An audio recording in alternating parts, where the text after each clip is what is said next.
Saudaraku sekalian yang kekasih, ada kalimat kunci dalam hidup kekristenan yang sangat penting dan sangat prinsip untuk kita kenakan dalam hidup. Kalimat kunci itu adalah harus ada kematian kalau mau ada kehidupan. Tidak mungkin ada kehidupan tanpa kematian.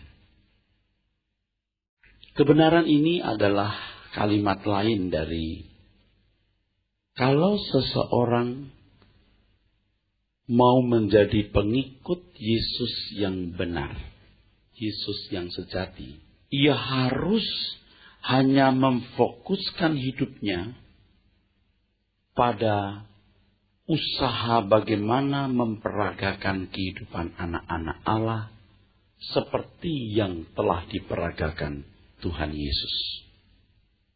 Kalau seseorang ingin menjadi pengikut Yesus, ia harus hanya memfokuskan bagaimana memperagakan kehidupan sebagai anak-anak Allah di bumi ini seperti yang diperagakan Tuhan Yesus.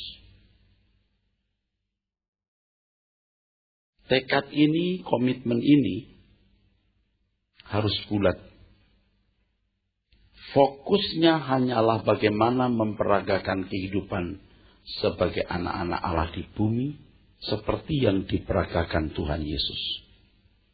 Ini berarti fokus yang lain harus ditanggalkan. Fokus yang lain harus dimatikan. Sebab tanpa hal ini maka tidak akan ada kehidupan Kristiani yang benar. Saudara, saya ingatkan kepada saudara bahwa Tuhan tidak akan pernah menjadi asisten kita. Tuhan tidak pernah akan menjadi asisten kita. Apalagi budak kita. Tuhan adalah raja dan majikan. Kalau saudara berurusan dengan Tuhan hanya untuk menyelesaikan masalah-masalah yang saudara hadapi, itu berarti saudara hanya mau menjadikan Tuhan sebagai asisten, sebagai budak, sebagai hamba. Saudaraku sekalian, urusan Tuhan adalah roh yang ditempatkan di dalam diri kita ini harus diselamatkan. Dan tidak ada pilihan lain kecuali jiwanya harus dikuduskan. Menguduskan jiwa ini, saudaraku, itulah proyek keselamatan itu. Jiwa harus dikuduskan, jiwa harus diluruskan, jiwa harus diisi dengan kebenaran Tuhan, supaya seluruh kehidupannya, saudaraku, memperagakan kehidupan anak-anak Allah. Memperagakan kebenaran Tuhan. Jadi Tuhan tidak main-main ketika berkata, kamu harus sempurna seperti Bapa. Itu jiwanya yang mau disempurnakan.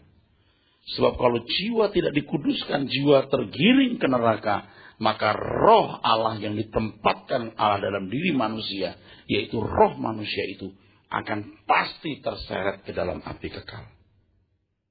Itulah sebabnya masalah jasmani haruslah bukan menjadi masalah lagi. Pemenuhan kebutuhan jasmani tidak boleh menjadi masalah lagi. Dalam hal ini kita mengerti mengapa Tuhan mengatakan asal ada makanan pakaian cukup. Saudara perhatikan di dalam Alkitab, Tuhan tidak pernah berkata, aku mencukupi kebutuhanmu. Aku memenuhi kebutuhanmu, titik. Tidak pernah Tuhan bicara begitu. Aku cukupi kebutuhanmu. Aku penuhi kebutuhanmu. Tidak pernah Tuhan berkata begitu. Kalaupun Tuhan Yesus berbicara hal ini, hal tersebut, sebelum Tuhan berbicara mengenai jaminan pemeliharaan atas kehidupan jasmani, Tuhan pasti memulai dengan hal ini. Kalau saudara membaca dalam Alkitab, kamu harus sempurna seperti Bapa di surga. Itu di Matius pasal 5 ayat 48. Lalu kalimat berikutnya saudara menemukan kalimat, jangan kumpulkan harta di bumi, kumpulkan harta di surga. Lalu kalimat berikutnya, kamu tak dapat mengabdi kepada dua tuan. Baru Tuhan berkata, jangan khawatir apa yang kamu makan dan apa yang kamu minum. Sebelum Tuhan berbicara mengenai tambahan, Tuhan akan menambahkan. Tetapi dia mulai dengan perintah, dahulukan kerajaan Allah. Cari dahulu kerajaan Allah dan kebenarannya, maka semuanya akan ditambahkan kepadamu. Ini berarti Tuhan tidak akan berurusan dengan saudara kalau saudara tidak mau tahu urusannya. Nah, yang terjadi di banyak komunitas Kristen adalah Tuhan ditawarkan sebagai pemenuh kebutuhan. Tuhan ditawarkan sebagai sumber berkat dan pertolongan. Tapi tidak ditekankan dengan proporsional bahwa Tuhan urusan dengan kita. Oleh sebab ia mau menyelamatkan roh daripadanya yang ditempatkan dalam diri kita. Jadi kalau ada orang yang mengajar seolah-olah Tuhan mau urusan dengan kita, dan Tuhan tidak mempersoalkan apa kita tahu urusannya atau tidak, orang itu bukan berasal dari Tuhan. Orang itu bukan berasal dari Tuhan. Bayangan mengenai Allah yang baik yang ditawarkan. Bayangan mengenai Allah yang baik yang dipromosikan kepada banyak orang Kristen itu bukan Allah yang diajarkan Alkitab. Itu Allah yang salah. Allah yang benar yang diajarkan Alkitab, Allah yang punya urusan. Dan Allah mau umat tahu urusannya. Allah mau agar umat mengerti persoalannya. Yakobus pasal 4 ayat yang kelima. Yakobus pasal yang keempat ayat yang kelima berbunyi demikian.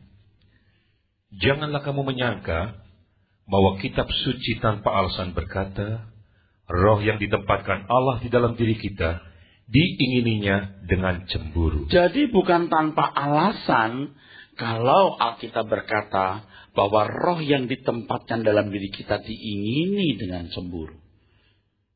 Debu kembali ke tanah tapi roh kembali kepada yang mengaruniakan. Nah, roh ini dijagai Tuhan supaya tidak terseret oleh jiwa masuk ke dalam neraka. Oleh sebab itu jiwa harus dikuduskan. Dan supaya jiwa bisa dikuduskan, maka manusianya harus berani memiliki komitmen. Bahwa fokus hidupnya ikut Tuhan Yesus. Perhatiannya mengikut Tuhan Yesus adalah bagaimana memperagakan kehidupan sebagai anak-anak Allah seperti yang diteladankannya. Jadi kita bisa mengerti mengapa Tuhan mengatakan ibadah yang disertai rasa cukup mendatangkan faedah. Kita bisa mengerti mengapa Tuhan memulai Injilnya dengan jangan kumpulkan harta di bumi, kumpulkan harta di surga. Kita bisa mengerti mengapa Tuhan dalam pemberitaan Injilnya mengawali dengan kamu harus sempurna seperti Bapa di surga sempurna. Ini semua usaha untuk menguduskan jiwa kita, saudara.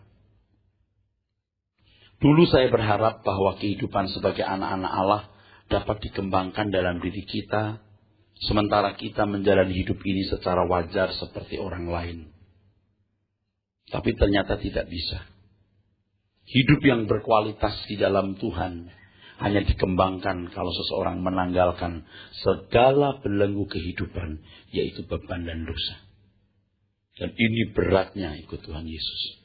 Ini yang dimaksud sempit atau jalan sempit itu.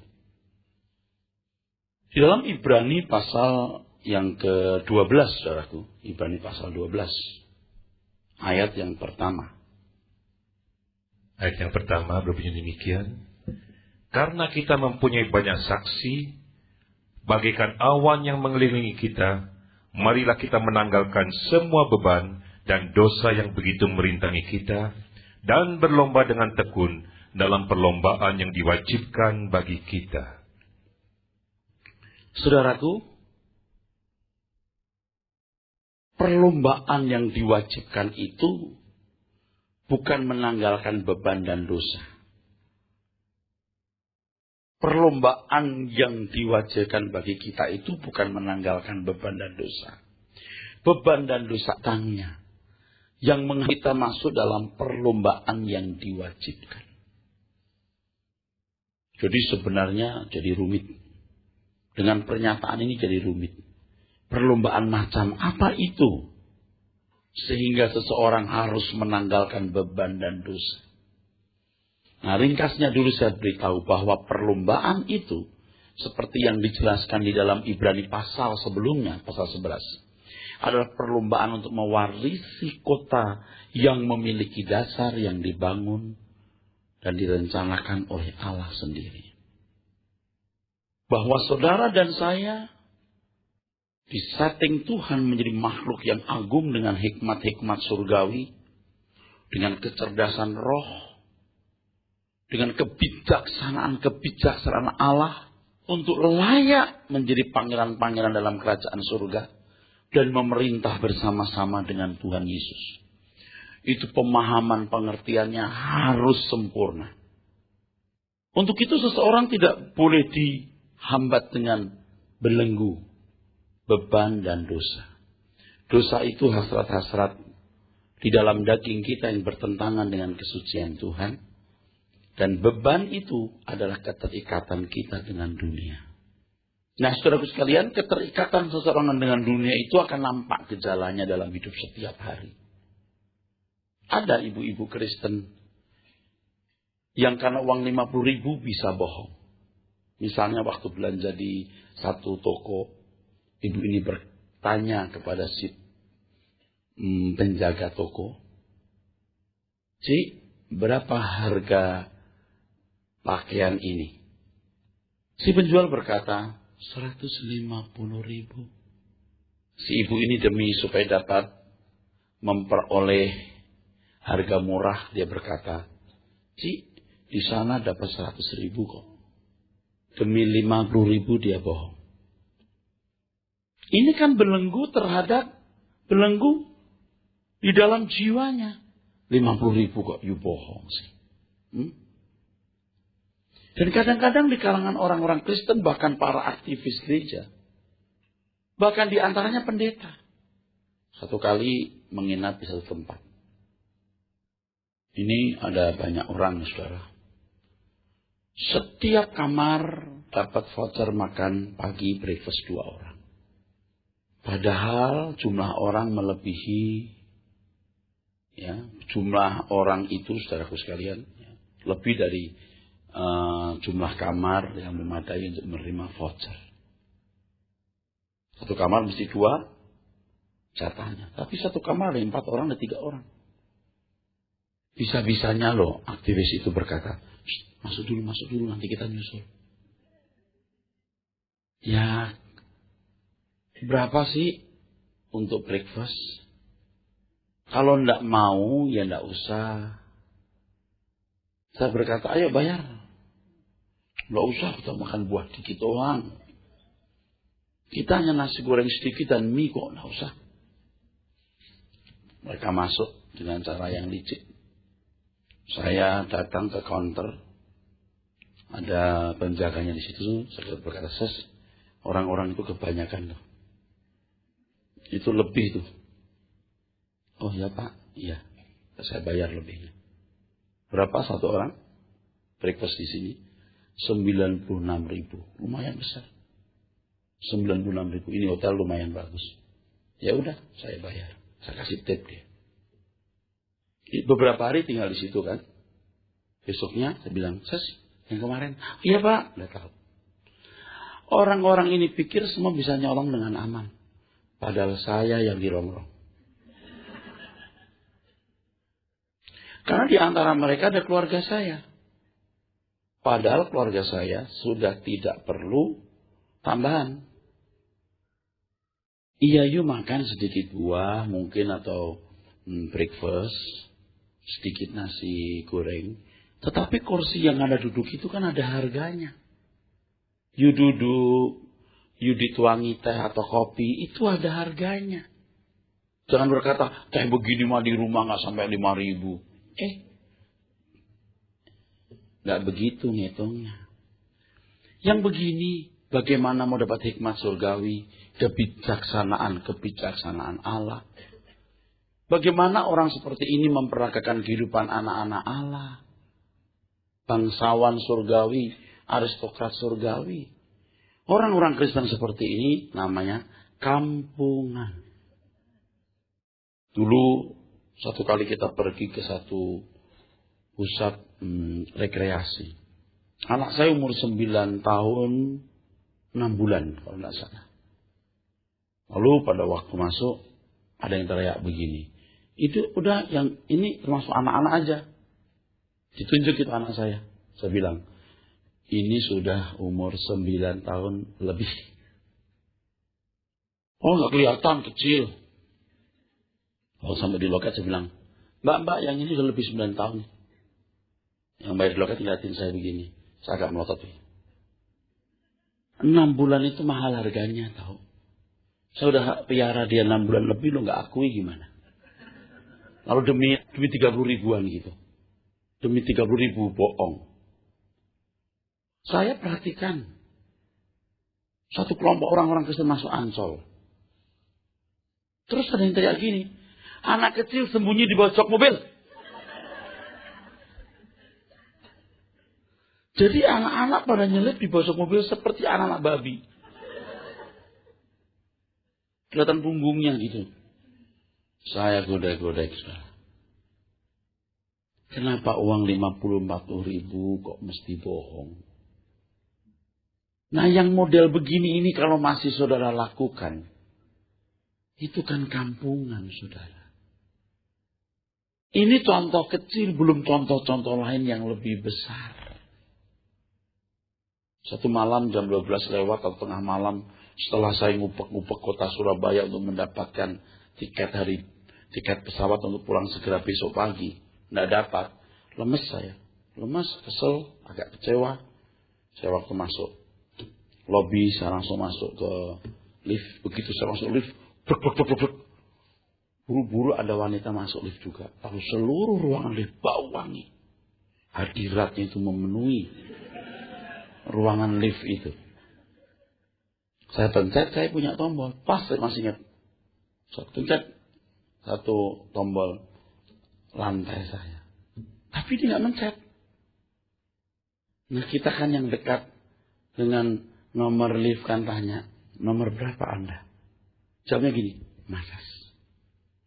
Dia tawari masas tengah malam. Saya sekejap belum ngeh sekali itu. Nggak ngeh. Maksud lo? Artinya John. Dia berkata masas. Tengah malam. Nggak mencet satupun lantai. Oh. Dia menawari masas ke saya. Dia tidak tahu. Saya pelayan firman baru KKR selesai. Mungkin ini namanya Holy Masas. Masas Kudus. Lalu saya seolah-olah tidak tahu maksud dia ngomong apa loh. Dengan wajah tanpa dosa, pilon gitu. Hun. Saya bengong liatin dia terus saya buang muka. Maksudnya apa ya? Begitu sampai di lift saya nggak nengok lagi. Nggak tahu dia ke lift nomor berapa, saya nggak tahu, saya keluar. Bisa saja kita berkata, ya Tuhan tahulah kita tidak berzina. Kita tidak berzina kok. Kita capek, Tuhan tahu hambanya capek. Pijit-pijit ya nggak apa-apa. Asal nggak lebih dari itu, ya kan? Apa dosanya? Apa dosanya, Mak ya? Tapi saudaraku, daging harus ditinggalkan. Ya kan? Masuk satu kantor, pintu gerbang, ketemu satpam pakai walkie-talkie udah gayanya, lihat kita. Kayak kita ini teroris. Sangat tidak sopan. Darah saya anjir gitu. Sambil ngomong, bisa sopan gak you bicara? You tahu gak you bicara dengan siapa? Ini kan bukan teroris. Saya janji dengan pemilik dari gedung itu dan pengusaha itu. Pemilik gedung itu, pemilik perusahaan itu saja ketemu saya salaman pakai nunduk. Ini bisa begini sikapnya. Tapi sebagai bangsawan surga, nggak usah dipedulikan hal itu. Saya sudah janji dengan bapak ini untuk ketemu. Udah, begitu. Kalau ngikutin emosi, maaf ya, Anda bisa bicara sopan nggak? Itu mah nggak ada takutnya kita. Kalau saya maaf, nggak ada takutnya untuk bicara itu. Tapi untuk apa? Untuk apa? Dan banyak lagi, saudaraku. Nah, saudara tahu bahwa apa yang saya ceritakan ini hal-hal yang saya alami, yang saya menang di dalamnya. Yang kalah ada, cuman saya tidak beritahu kepada saudara. Yang nggak ada dong orang yang sempurna, saudara.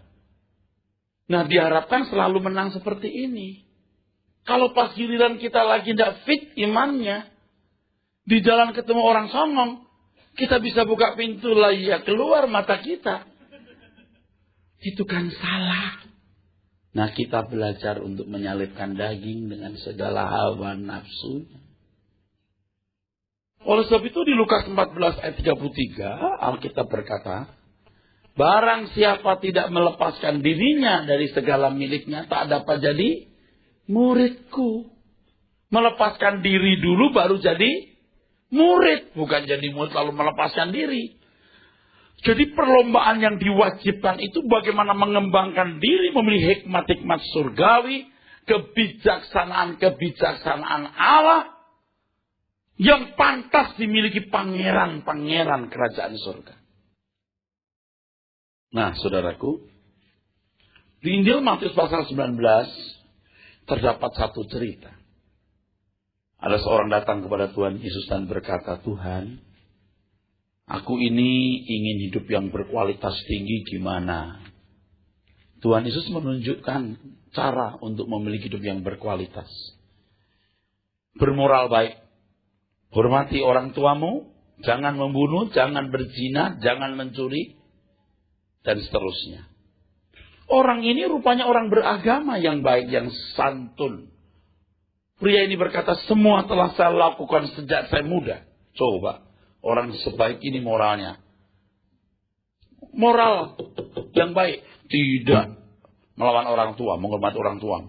Tidak membunuh, tidak berzina, tidak mencuri. Baik. Dan Tuhan mengakui. Dia tidak bohong. Kalau dia bohong, Tuhan berkata, kamu bohongi saya ya. Tuhan mengakui. Nah, orang ini lalu berkata, Tuhan, semua telah aku lakukan, apalagi? Lalu Tuhan kira-kira berkata begini, kamu mau sempurna, kamu mau paket khusus. Ada, saya punya paket khusus. Saya ada paket khusus, tapi jual segala milikmu. Bagikan kepada orang miskin, datang kemari ikutlah aku. Artinya, jangan terikat, jangan terbelenggu. Kalau kamu mau sempurna, kalau kamu mau memperagakan bangsawan surgawi, kamu tidak boleh punya fokus yang lain. Tidak boleh terhambat. Ada beban dan dosa. Orang ini tidak mau. Ya sudah. Ya sudah. Saudaraku sekalian yang kekasih, mengapa Abraham keluar dari Ur Kasdim? Karena Tuhan tidak mau. Habitat hidup orang-orang Ur Kasdim melekat dalam diri Abraham. Abraham harus jadi umat khusus. Selain dia harus taat, apapun yang Tuhan perintahkan, Tuhan mau Abraham memiliki habitat khusus. Kalau Abraham mau, bisa. Tetapi kalau menolak, ya tidak apa-apa. Tetapi Abraham tidak pernah menjadi sahabat Tuhan. Langkah jauh Abraham yang meninggalkan Ur Kasdim, memantapkan kerinduan Abraham terhadap kota yang mempunyai dasar yang direncanakan dan dibangun oleh Allah sendiri. Dan Abraham ini, saudaraku, merupakan pilot project. Proyek percontohan. Dia disebut sebagai bapak orang percaya menurut Alkitab. Dan kitab yang lain. Dan orang percaya yang mengaku sebagai anak-anak Abraham di dalam iman harus mencontoh iman Abraham. Dia tinggalkan habitat hidup lamanya. Harus tinggalkan pola-pola hidup yang lama. Jadi jadi satu-satunya yang penting dan paling penting yang Tuhan katakan adalah haruslah kamu sempurna. Di balik kalimat ini Tuhan berbicara, aku akan membuat kamu sempurna. Tetapi kamu tidak boleh mengganggu aku dengan segala keinginan dan hasrat-hasratmu, supaya Tuhan bekerja tidak terkendala, tidak terhambat. Tuhan mau menyelesaikan secara tuntas kotor, rusak, bengkoknya jiwa kita. Jadi sekali Anda menjadi orang percaya, saudara harus sungguh-sungguh mau punya komitmen itu. Aku punya fokus hanya bagaimana memperagakan hidup sebagai anak-anak Allah. Aku dipanggil untuk berlomba. Bukan berlomba untuk siapa yang paling dianggap penting. Berlomba bagaimana menjadi orang yang terhormat dengan aksesoris, kekayaan, dan fasilitasnya. Tapi berlomba bagaimana mengembangkan diri sebagai bangsawan surgawi dengan hikmat, kebijaksanaan, dan pengertian-pengertian ilahi yang tinggi. Oleh sebab itu beban dan dosa harus ditanggalkan. Nah, komitmen ini harus saudara miliki, saudaraku sekalian. Dan saya beritahu, sekali Anda punya komitmen dan bulat dengan komitmen itu, Anda pasti digarap Tuhan. Semua digarap. Artinya keadaan jiwa sudah dituntaskan. Begitu Anda punya komitmen yang bulat dan utuh, Anda seperti masuk ruangan dokter gigi. Sebab Tuhan itu seperti dokter gigi. Maksudnya Pak Eres seperti dokter gigi gimana? Begini, saudara. Kalau ada seorang pria umur 25 tahun misalnya, giginya di sini oblak, mengganggu, dia datang ke dokter gigi. Dok, gigi saya oblak-oblak nih, kok dicabut saja atau gimana? Oke, sini kata dok. Sini kata dokter gigi. Terus duduk sini, duduk ya Pak, duduk ya, Bung, duduk Bung. Ayo buka mulutnya, buka, yang lebar, maaf, yang lebar giginya, yang lebar biar kelihatan, lidahnya jangan tutupin, wah, ini ada yang malah salah tumbuh nih, ya, itu malah sudah ada yang rusak itu, ya. Sekali masuk dokter gigi, diobok-obok mulutmu. Itu dokter gigi yang baik. Bukan hanya yang oblak, nanti yang lain juga digarap. Sampai tuntas. Ya ini dulu diberesin ya. Tunggu nanti yang lain datang lagi ya. Kalau Anda tidak datang, tidak masalah. Saudara, Tuhan mau menyelesaikan semua. Kalau saudara menyingkirkan Tuhan, Tuhan juga tidak memaksa karena Tuhan yang memberi kebebasan. Tapi kalau saudara berkata, ya Tuhan garap semua, diselesaikan. Sebab Tuhan itu diberi hati minta jantung. Tuhan itu diberi hati minta jantung. Oh, kalau gitu nggak tahu diri dong Pak, kasih hati minta jantung. Iya. Menurut Anda nggak tahu diri, tapi Tuhan berat sebab jantungmu milik Tuhan. Anda kasih hati saudara, jantung diminta. Jantung dikasih, Tuhan minta empedu. Empedu saudara kasih, saudara Tuhan minta yang lain. Ya jangan gitu dong Pak, sebab segenap hidupmu milik Tuhan. Syukur-syukur kalau saudara bisa ketika Tuhan ambil hidupku kuasai. Syukur kalau bisa. Tidak bisa. Kenapa? Sebab jiwa Anda digarap itu harus lewat sebuah proses. Tidak bisa seketika orang jadi nurut, taat. Tidak bisa. Tuhan tidak akan puas Anda berhenti di satu titik. Sebab titiknya adalah kerajaannya di langit baru, bumi baru. Jadi saudara jangan berkata, saya tidak mau jadi orang suci yang bagaimana gitu. Saya hanya mau jadi orang yang bermoral baik di masyarakat. Diharapkan di mata Tuhan juga baik. Tidak bisa. Tidak bisa. Tuhan menghendaki kita sampai titik memuaskan dia. Bukan hanya sekedar menyenangkan dia. Seorang pria yang menikah dengan wanita Senang ketika istrinya hamil. Tapi belum puas sebelum istrinya melahirkan. Begitu melahirkan, wah sang pria itu senang. Karena istrinya melahirkan. Tapi belum puas sebelum anaknya melewati masa-masa krisis. 1 jam, 2 jam, sehari, 2 hari, 3 hari, seminggu, 2 minggu. Bisa pulang ke rumah, senanglah pria ini. Senanglah bapak ini. Karena anaknya sudah pulang. Tapi belum puas sebelum anak bisa tengkurap. Ketika anak tengkurap, wah senang. Istrinya lapor, pipi, anak kita sudah bisa berbalik badan. Senang banget. Tapi belum puas karena belum jalan. Ketika bisa jalan dari kantor, maksud saya ke kantor, istrinya memberi laporan.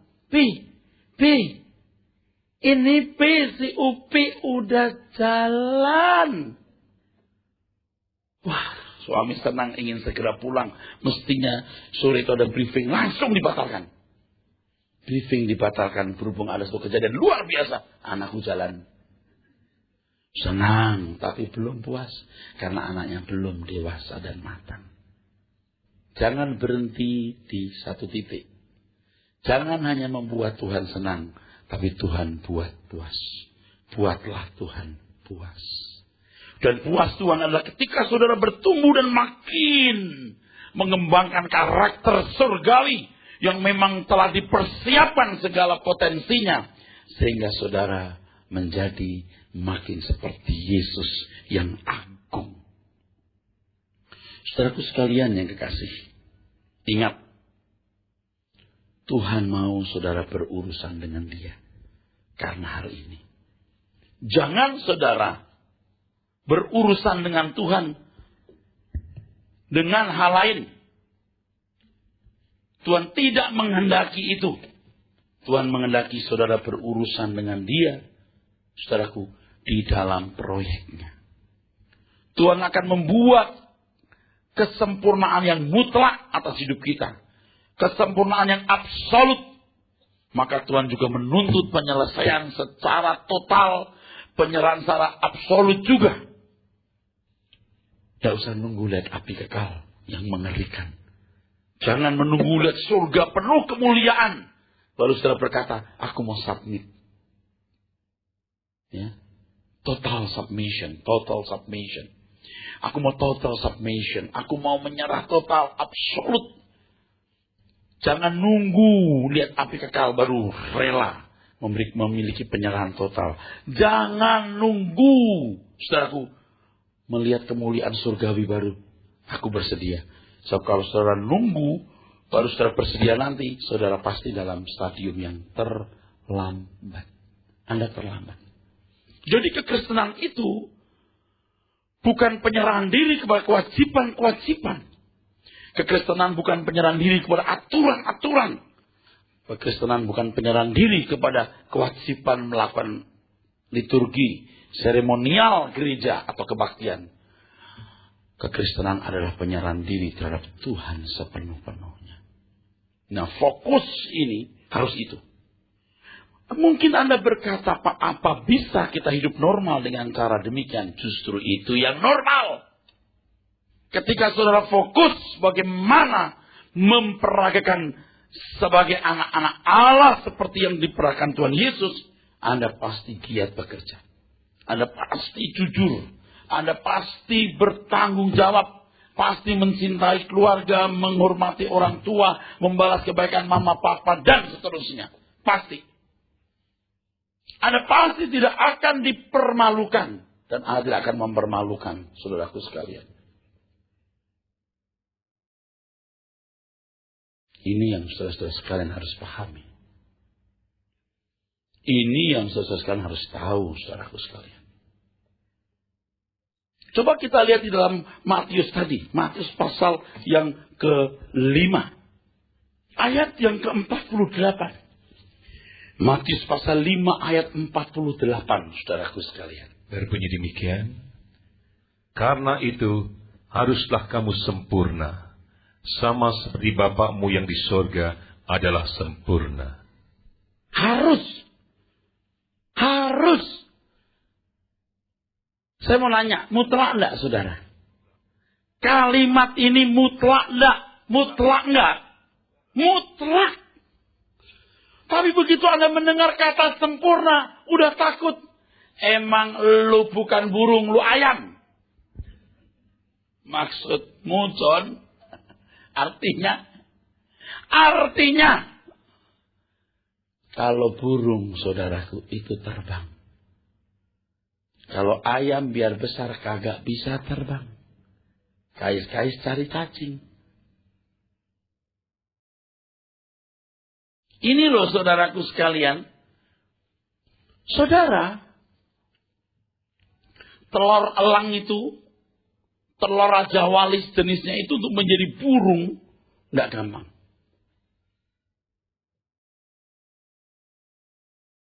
Tapi, nggak kalah sulitnya ketika menetas menjadi anak burung. Belajar terbang. Itu pun sulit. Sulit. Sebab elang atau raja wali sejenisnya menaruh sarangnya itu di atas gunung. Bagaimana dia mau belajar terbang? Nggak ada. Kalau ibarat pesawat terbang kan ada landasan pacu. Tahu nggak caranya bagaimana? Diobrak-abrik itu sarangnya wali. Diobrak-abrik Pak. Kepak-kepakan sayapnya hancur itu sarangnya. Lalu itu anak burung ini dijatuhkan.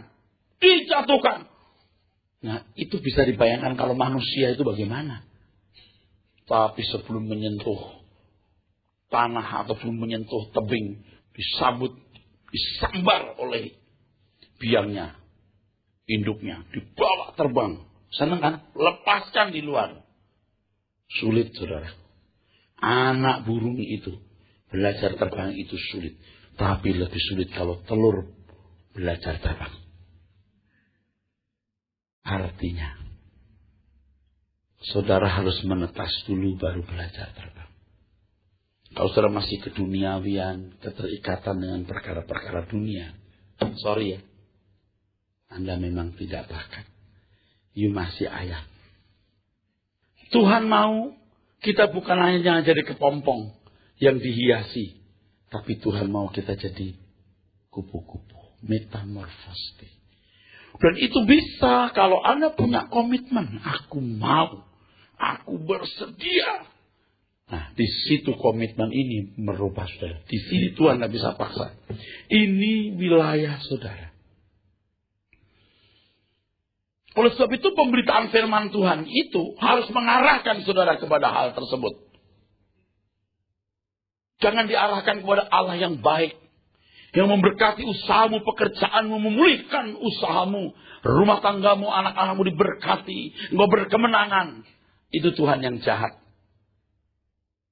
Tuhan yang baik. Tuhan yang seperti burung raja wali yang menghancurkan sarangnya. Dan membuang anak-anaknya untuk terbang. Jadi jangan mendengar berita tentang Allah yang salah. Walaupun dinyatakan, dipromosikan sebagai Allah yang baik. Bukan baik menurut itu, saudaraku. Tapi harus baik menurut Tuhan. Dan kalau kita mengenal Allah yang baik seperti ini, maka kita tidak boleh ragu-ragu untuk mengatakan, aku menyerah Tuhan. Saudaraku sekalian yang kekasih. Ketika saya berkhutbah seperti ini, ada seorang berkata, Pak, saya menyadari betapa pentingnya fokus itu. Lalu dia berkata, kalau orang seperti saya Pak, ada rumah, ada perusahaan, tidak kekurangan secara ekonomi, sampai tidak fokus, keterlaluan ya Pak. Saya kasih tahu, bukan itu masalahnya.